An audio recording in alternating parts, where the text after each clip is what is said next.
Hey VC, it's Mazzy here, and this is a very, very extremely, wonderfully a special. Is that wonderfully? Is not wonderfully special version of whack-a-ole. I think it's whack-a-ole number 29. And while we're doing this in the background, I felt that the Bohunks version of Leroy Shields' music for Laurel and Hardy is kind of like great. I love this kind of old stuff. I think I played them before for you. They've done a series. I think they're either a Dutch or Norwegian group. Not that all those Scandinavian-esque-ish Swedish countries are the same. I apologize if you're watching this in Sweden or Norway or Denmark or what are the other countries? Iceland or Greenland or Walnut Creek or whatever. So Leroy Shield CDs from Laurel and Hardy music in the background. So, on to whack-a-mole number 29. My special guest is Greg, my friend, my neighbor. Greg lives in Seattle, and Greg is a puppeteer. Okay. Great. Okay. We're going to do a little intro here. Okay. I'm impressed because Greg has, you know Team America? Remember Team America with those little puppets? Marionettes. Sorry. See, I don't even know. Remember Team America? Fuck yeah. I was one of the puppeteers on Team America. There was a whole bunch of us, but it was a fun show. And that was, what are the guys? The South Park guys. Yeah. And you did that. Okay. Yeah. And you... Jurassic Park. Worked with Stan Wilson? No. The other guy? I worked for Legacy Effects. Wow. But that was a long time ago. And he went on tour with Beck. Oh, yeah. Not Jeff Beck, but Beck. When they had the Beck Hansen, he had rotted marionettes on the Information Tour, which is in 2006, 2007. Rotted? What is that? Rotted marionettes. So they're marionettes that operate from above with rods rather than strings.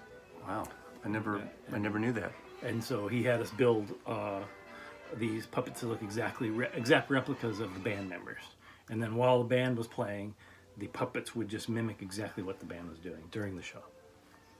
See, you never know what's going to happen on these whack-a-moles and who we're going to bring as a guest. So we don't have any puppets today. No. Oh, no puppets. But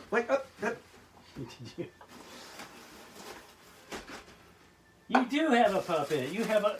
Oh. Okay. What can you do with this, Greg? Who is this? Which Beatle is this? Is it? I think it's Paul. No, it's George. George. It's like. It's Gummo. It's Leppo. Yay! So I mean, okay. What makes? I mean, how would you? A puppet? I don't know. How would you use this? Isn't it weird that Maslow has a puppet? I just happen to have a puppet. Is it a puppet? I mean, it looks like a doll. Does it have strings? Isn't a doll a puppet? No. What if you put your hand up his ass? Would that make it a puppet? That would be painful for him. That would be a hand puppet. Right? It'd be a handful. Okay, forget it. Okay. All right. So whack-a-mole, I usually pull 5 random albums and we talk about it. But when I have a guest, I always like them just to pull albums that they like or they want to talk about or they want to showcase. So yeah, anytime I come over here to Norman's house, I'm always I'm sorry. They know me, Norman. My title's Norman Maslow, right. So it's fine. So anytime I come over to Mazzy's house, I always am impressed with I have to just go through all the records and look, and it's always a real trip down memory lane for me. So there we go. I couldn't help but find this copy of Moody Blues. Okay. What I usually do is I take them out of the shrink because it gets right, gets a little reflective there. Yeah. So, what do you know? Talk about this for your experience. This is a very personal memory of hearing this album for the first time. I was probably 5 or 6 years old, and my oldest brother had he gutted the attic of our house, and he built his own room up there. He did all the drywall and made his own room, and then the room was full of all these different drywall panels, and on every panel in the room, he did a different piece of artwork, including a lot of blacklight on the ceiling, because it was the late 60s. So I remember going up to his room one time and lying on the floor in the dark, and this album was on, and listening to Moody Blues, Days of Future Past, which has that great poem in it. where he talks. Breathe deep. Yes. Cold-hearted orb that rules the night, removes the colors from our sight. Red is gray and yellow yellow white. white. But we decide which is right. And which is an illusion. Now, so you listen to the, Yeah, where did you live then? When I lived in Rochester, New York. Rochester, Kodak Day. Yeah, that's exactly the home of Kodak. Home of Kodak. Home of Kodak. Not Homa, Kodak. Home of Kodak. See, he's just not used to dealing with math. He actually is, and that's when he gives me the look, because This is the look. this is the look. See, a puppeteer. I mean, they're up. You know, they control. Can you like? You have to get out of the. Can you get your head out of the shot, please? Okay. Can you get your head out of the shot, please? And then let me go back to a question. When you did Team America, I know we interrupt sometimes, but in Team America, as I recall, do you see the wires, or do they digital take them out? No. We had a long discussion about that, and there's a lot of research. It was one of my jobs on the film was to research all the different types of string that we would use. And we went to a company that made fishing line, and we had them custom dye about 30 different types of puppet line to string puppets with, and in different colors, and to see how it shot on camera. And we used, and then the cinematographer ultimately picked out what shade we were going to use for the film. See, the vinyl community, you fuck records sometimes. You want to learn something new. You know, you need to learn something new. You can't just sit in your room, eating your ding-dongs, drinking your, six-pack, and listening to records all day. You know? We got a real puppeteer in the record library. Okay. So anyway, anything else to say about this? You tell me something about this that I don't know. Well, okay, this is the Moody Blues' second album, 1967, excuse me. So Summer of Love album, sort of, not really, but it was one of the first popular adventurous thematic albums. Obviously, the year of Sgt. Pepper, and it had a feel, basically morning, noon, afternoon, night, Tuesday afternoon, Nice and White Satin, all that.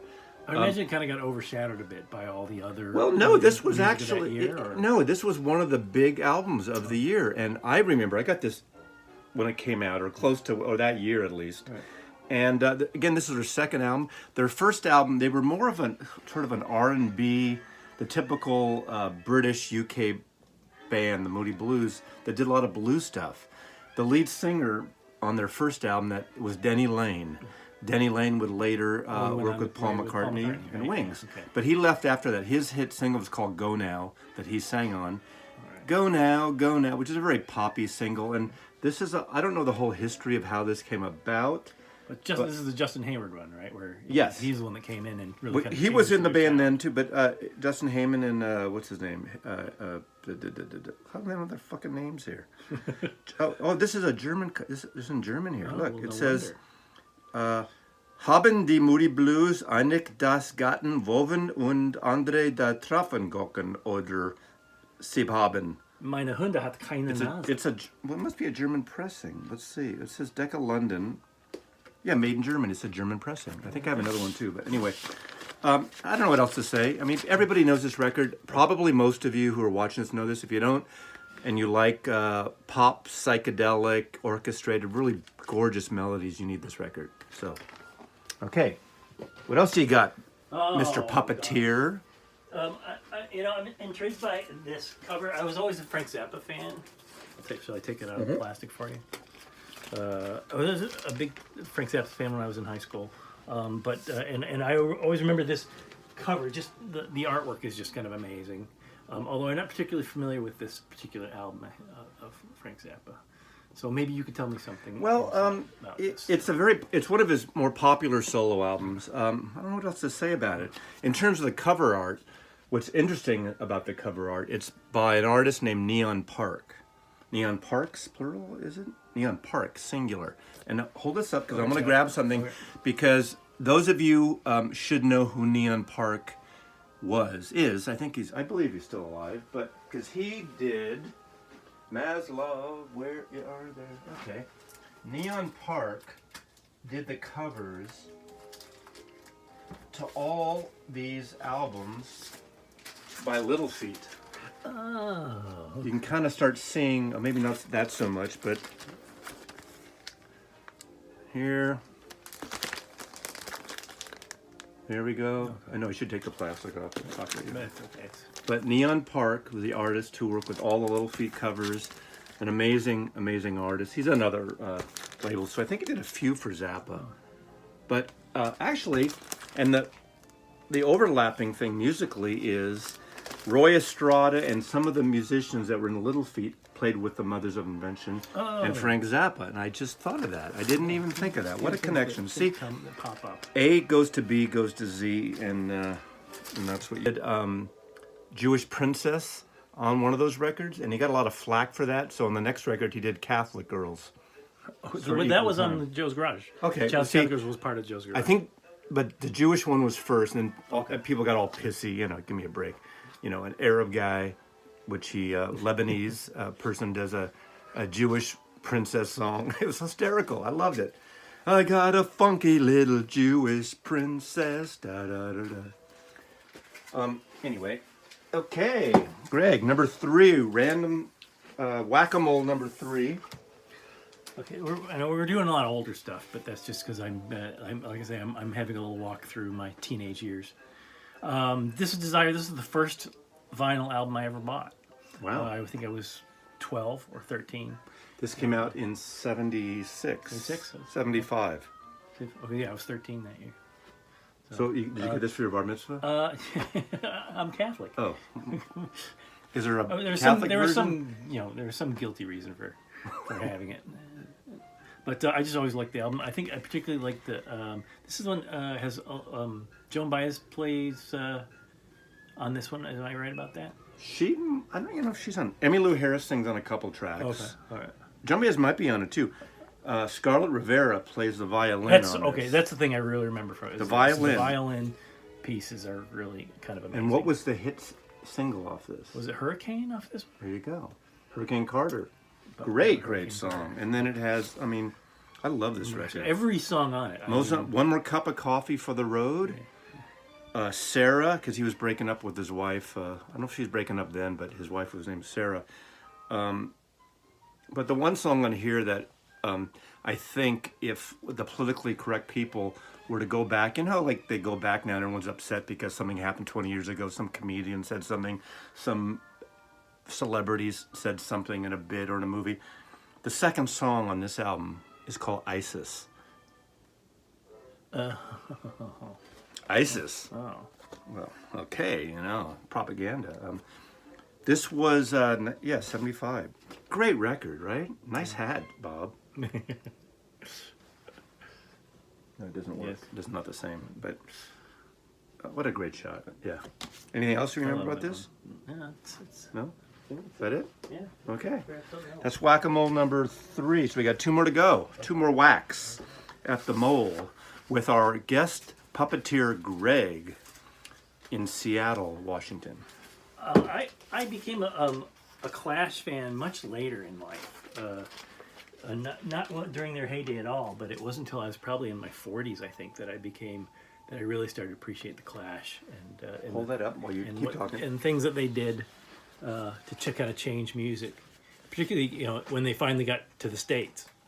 And this was this has been on my playlist a lot lately, is the London Calling album, and I don't really know what else to say about it. I watched there's a really great 5-part documentary out right now about the Clash, which I think is pretty good. Hold that up. Okay. Does this, I don't know if you know this, but the audience should know this, even if you don't know. You might not know it, but you should learn this. You know where they got the concept for this cover? That is Paul Simeon, the bass player, photographed live on concert with his bass smashing his... Look at the cover. Look at the typeface. Oh. The first Elvis Presley record on RCA. Oh, see, that's pretty great. Guitar, Isn't that great? Come on, VC, you love this shit. Okay, there you go. That is a great...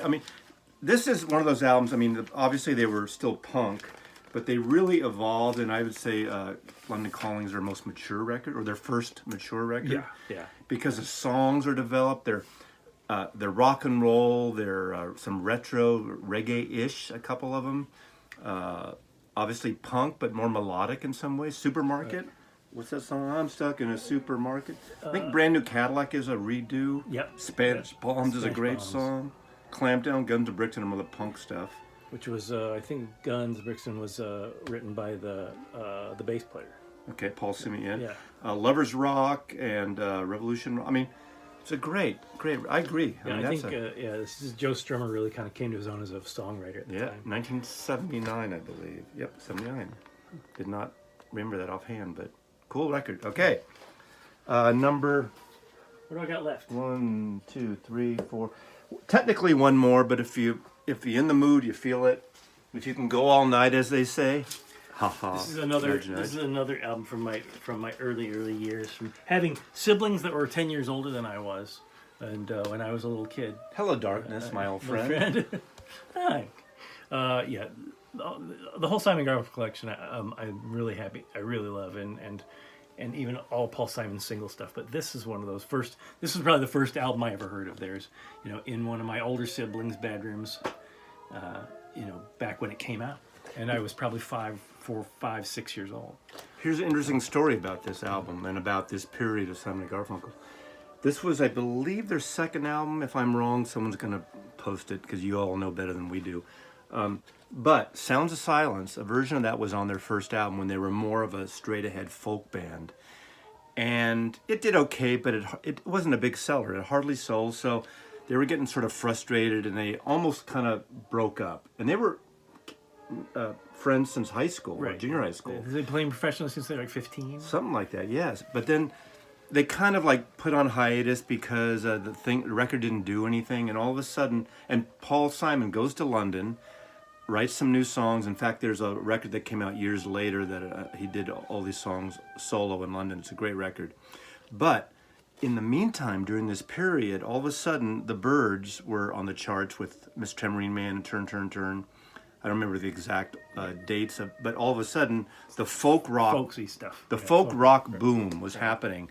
So, a producer at Columbia, and I don't remember which producer, took the Sounds of Silence and took some members of the Wrecking Crew, the L.A., kind of all the studio musicians. I think it was Hal Blaine maybe, and all that band at the background, and they put a drum track and a lead guitar on the backing track of that version of Sounds of Silence, and it became the version on this that became the hit single. That's more of a folk rock thing. So that's kind of cool. And then all of a sudden, I think what it was is they didn't realize, and the song was on the charts, and they heard they had a hit.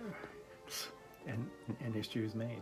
And history was made. Well, I'm sure I had something to do with it too, because in 1976, I did read Sound of Silence as a poetry reading in a state contest in Dallas, Texas, and it won first place. But that was like 11 years too late. Yeah, well, I still think it helped. Mr. Puppeteer. I think it helped, just propel them into superstardom. Nonetheless. Wow, look at, and these pictures, Paul Simon, Art Garfunkel with cigarettes. You can't really see it. You can't really do Fuck that. it, they got cigarettes, Now they would airbrush the friggin'... In fact, what was the single, one of the Beatles singles on one of the versions of the 45 they airbrushed, I think it was a Paul. Oh. He had a cigarette, and it looks, I think his hands are like this or something, and what the fuck is he doing? He's not even doing the kind of, what's the, He's hipster, trying to poke the other guys in the eye. hipster thing. Meh. Hey, Mo, sweetly. I'm a victim of circumstance. Okay, we're going to wind up here, except, okay. but pick one more Okay, bonus. You know what? Because I love. He's into it. See, now he's into it. That's what happens. You warm up. Warm up and then you can start to go. I love Cheap Trick, and I wanted to ask you about this. What the hell is this? Because I was going to say something about Cheap Trick relating to Beck. Is that when I was doing the tour in 2006, 2007 with Beck, we went to Japan and we played at Budokan, and of course that's them there at the Budokan on that stage, and so we actually played on that stage. Well, And you think they were the fucking first? Hold off. dig them all out now. We'll be here all night. It's okay. People love it. Everybody. There's people that have nothing to do and they're sitting at home it's 3 in the morning in East Coast, or 7 in the morning in London, Right. or wherever they are, and they're smoking up or doing whatever they're doing. The great thing about being backstage at Budokan that night was that the band, when Beck and the band were warming up in their green room next to ours, we could hear them playing Cheap Trick songs, which was kind of fun. Okay. Guess who played Budokan? The Beatles, of course. There was never an official. This is the Beatles in Budokan. Oh. This is a bootleg called 5 Nights in a Judo Arena. They played Budokan. In fact, there's a video film that you've probably seen online. I don't think it's officially been released. There are clips of it probably in the Beatles anthology, but 1966, the Beatles played Budokan. Before fucking Cheap Trick, those posers played it. But I do love Cheap Trick. Tell me about this. About Cheap. Well, this this. It's just a collection of. Okay, those of you. There's a lot of people. It's funny. A lot of people when they come to my house who are not into vinyl, they're in awe sometimes because a lot of people of our age group, and he's younger than me, but we're in the range, I should say. From 1988, 89, or 86, whenever it was, till about 2005, we put our we put our LPs away. We stored them, or we later sold them. I sold a third of my collection in 93 or 94 because CDs were the future. LPs were so passé, they didn't sound as good. All that bullshit. The record companies wanted to resell the stuff. Anyway, when people are surprised who don't go to record stores and follow this kind of stuff, that they're still putting out records and reissuing records. What this is, I think I only had the first Cheap Trick record and at Budokan, and those were 2 records that in my purge of 94 I got rid of them. And I do like them a lot, and I actually. So you got them back. Well, in a box set. Yeah, about a few years ago. I don't know what year this was. 2015 or 12. Columbia put out a box set of remastered versions of all their records.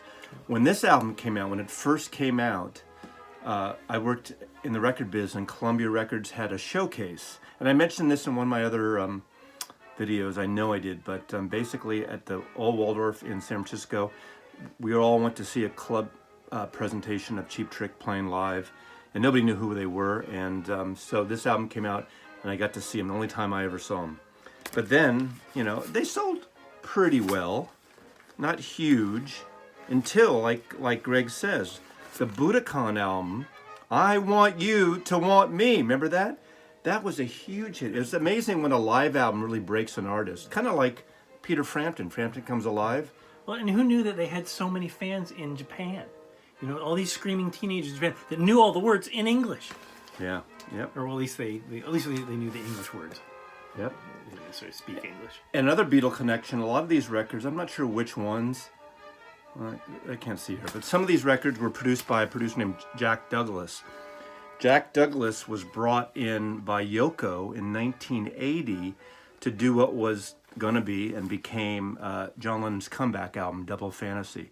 So Jack Douglas produced Double Fantasy, and then we all know what happened there. But on some of the tapes, but not on the Double Fantasy album, there are several versions of the songs backed by Cheap Trick. And they've been on bootlegs, and I think I can't remember if they've been on outtake reissue, or they're going to be. I'm blanking out right now. But anyway, that's what this is, Budokan, and Greg went to Budokan. Did you remember? Did you see sumo wrestling there?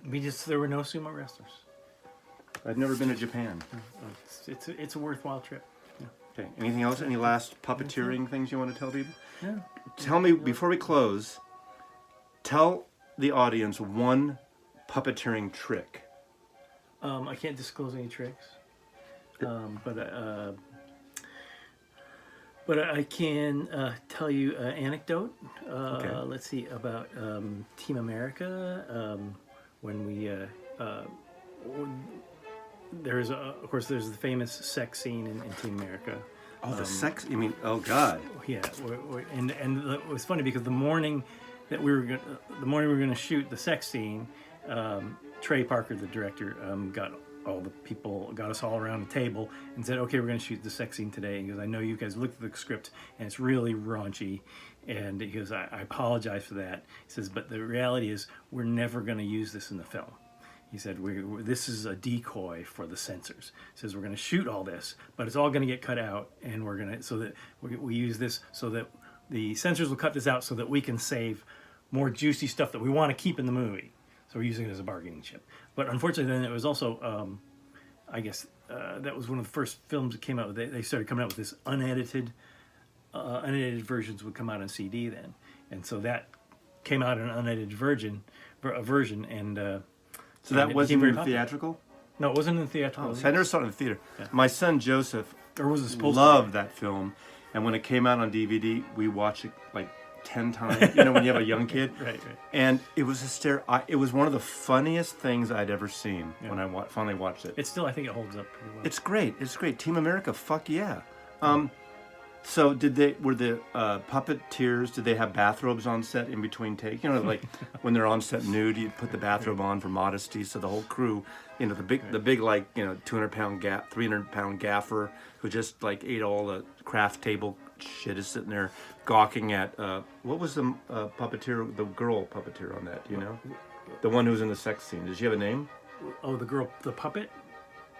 Well, yeah. Okay, you said the puppeteer. I was just Well, you're asking me. oh, 'Cause that's we right. did have some female puppeteers on set. Oh, I'm And that's what confusing we- it. right, Puppet. right. You're saying puppet. I'm thinking a mouseketeer, so it's a person, but the puppet itself. What Right, was her so, name? Did she have a name? It suddenly escapes me, but yeah, robes and cigarettes for everyone. See, Mazzy has to ask this stuff. Well, thanks for watching, VC, and if this works out and we get a lot of thumbs up and a lot of responses, maybe Greg will come back and puppeteer us again at some point in the future. Mazzy loves you. Yeah. Thank you, Greg. Bye.